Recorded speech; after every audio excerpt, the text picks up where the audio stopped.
Tales from the Dragonsong War for Coin and Country. Nanamo did not learn of the circumstances surrounding her strange slumber until 3 days after she had awoken. It was Papa Shan who finally unfolded the truth to her. Though the retired Sultansworn was no longer her bodyguard, a position he had held since the Sultana was a child, he had never quite relinquished the role. At first, Nanamo could do little more than listen to each shocking revelation in stunned bewilderment. But when Papa Shan described the loss of Rauban's arm and the accusations leveled against the Scions of the Seventh Dawn, she was overtaken by fury and demanded that Lolorito be brought forth to face immediate judgment. At this, Papa Shan shook his head. "I suggest you first allow Lord Lolorito to explain his motives, Your Grace," he said quietly. "Not good ever comes of rushing to conclusions." The following day, Nanamo summoned the foremost members of the syndicate to the fragrant chamber: Lord Lolorito Nanarito, the purported mastermind of recent events, Flame General Rauban Alden, and Dulala Dula, head of the Order of Naldval. Thus were the monetarist, royalist, and neutral factions each represented. "I take it this intimate little meeting was intended as an opportunity for me to explain my actions," Lolorito declared airily. "If there is aught you would say, then say it now," Nanamo responded with as much calm as she could muster.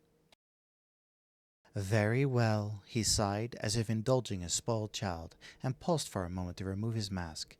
It was considered a sign of great disrespect to wear such accoutrements to an audience with the Sultana, but the monetarist had always excused his discourtesy with the claim that his eyes were sensitive to bright light. Now, however, he stood barefaced, without the slightest hint of discomfort.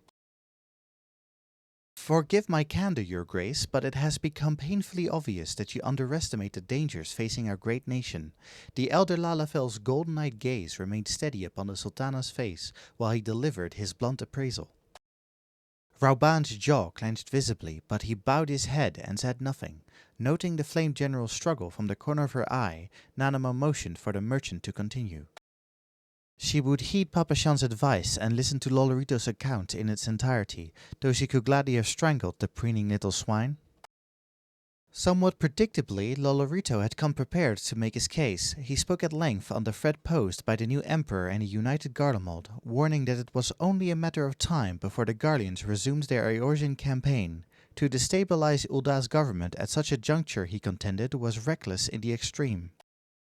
"To prevent Your Grace from enacting such a radical reform, Taleji Adeleji chose the simple expedient of assassination.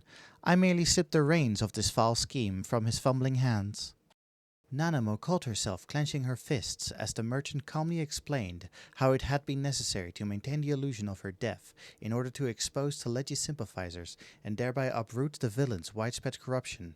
The audacity of the man. "Had you deigned to consult with the syndicate on the matter of your abdication, then perhaps such extreme measures could have been avoided," Lolorito smirked. "At the very least, Your Grace might have sought the advice of the general before making such a momentous and far-reaching decision."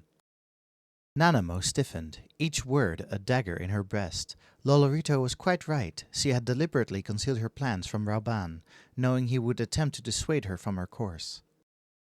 All she had wanted was a government answerable to the people, a government able to set aside self-interest and devote the nation's resources to solving Ulda's many problems, not least the ever-worsening refugee crisis. She had harbored hopes that the general, supported by a populace that had loved him since his days as a Colosseum champion, would continue to play a leading role in her imagined republic. Naturally, Lolorito and his fellow merchant princes would purchase influence as they always had, but the prospect of their wealth lining the pockets of the common man had seemed to her an acceptable trade. But what tragedy has come of my clumsy maneuvering? The ensuing chaos had cost her dearest friend his arm, and all but destroyed the Scions of the Seventh Dawn, an organization to which she and every other Eorzean owed so much. A wave of regret rose up within her, and for a moment she felt she might drown in her sorrow. "Of course, the execution of my plan was not without its flaws," Lolorito continued in an even, unhurried tone. "I did not anticipate the escape of the Scions, nor the violence that followed their flight from the palace, a most unwelcome complication." According to Lolorito, accusing the Warrior of Light of murder and implicating the Scions as accomplices had been Taleji's idea. He speculated that the late syndicate member wished to repay the Archons for interfering in the passing of the Cardinal Reclamation Bill. Lolorito himself purported to bear no ill will towards the Order, but was forced to play along with their capture so that Teleji would remain ignorant of Ilbert's duplicity. Once the charade had ended, he assured Nanamo he had fully intended to clear the false charges and release the antecedent and her companions. Nanamo railed inwardly at the implication that by refusing to accept wrongful imprisonment, the Scions had brought retribution upon themselves. With an effort she hoped did not show upon her features, she held her breath and counted to 10. Regrettably, I did not anticipate the extent of Ilbert's insubordination, the merchant went on, oblivious to Nanamo's rising ire. You are aware of our disagreement with regard to the General's treatment, I believe? The Sultana nodded mechanically and replied after a moment, I cannot well imagine why Captain Ilbert should desire General Aldin's death. Lolorito nodded in turn, and launched into another practiced explanation. He had, he revealed, initially secured Ilbert's services with the promise of sufficient weaponry and funding to transform Alamigo's refugees into a well-armed and well-trained militia.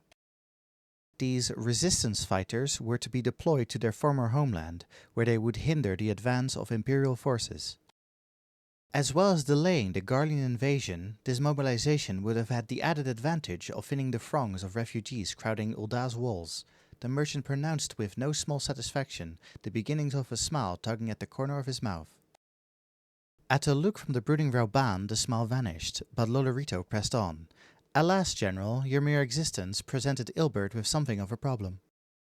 The monetarist likened the former gladiator's position in the syndicate to a beacon of hope for Alamigos displaced and downtrodden. Many, he noted with faint amusement, preferred to cast their gaze towards the light of an unattainable star rather than turn and face the grim shadows of their troubled reality. Ilbert believed that the General's death was the only cure for this pernicious romanticism, the merchant continued, turning back to the Sultana.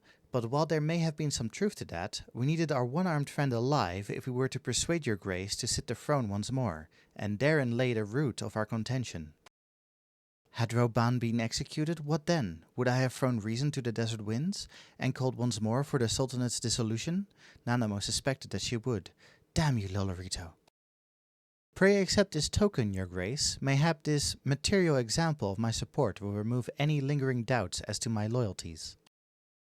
Nanamo accepted a scroll from the merchant's outstretched hand and unfurled the fine vellum sheet. She read aloud the contents of the document, a legal contract that, when signed, would confer ownership of all of Teleji Adeleji's assets and half of Lolorito's personal wealth to the crown.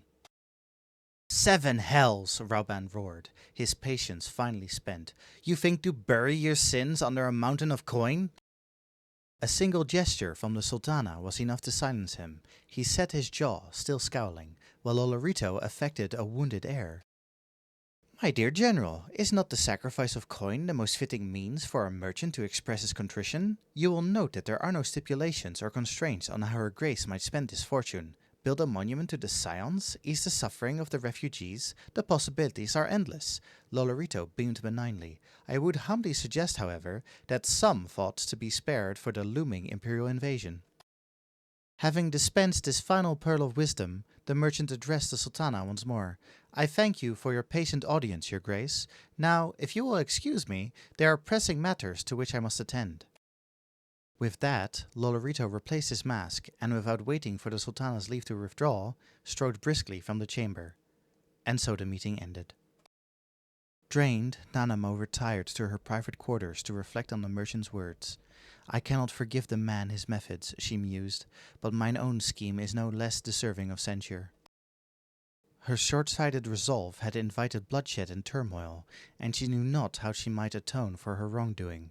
For his part, Lolorito had surrendered a princely share of his riches, which, as a merchant, was an act akin to relinquishing his own flesh and blood. But what could she, as Sultana, do to repay the debt she had accrued? Fetch General Aldin!